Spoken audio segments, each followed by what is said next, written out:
This is what is called Ifa divination system.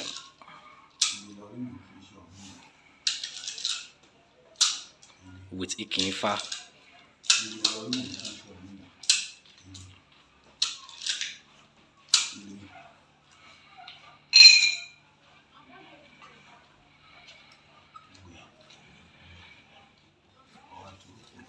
So Baba is noting down the Odu that appeared to the client.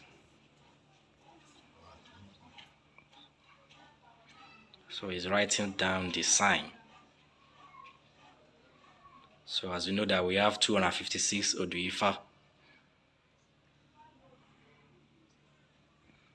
So that's what Baba is writing down. So for him to note the translation down.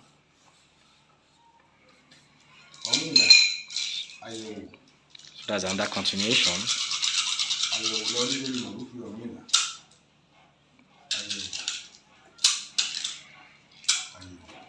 Ifa divination with Ikin Ifa.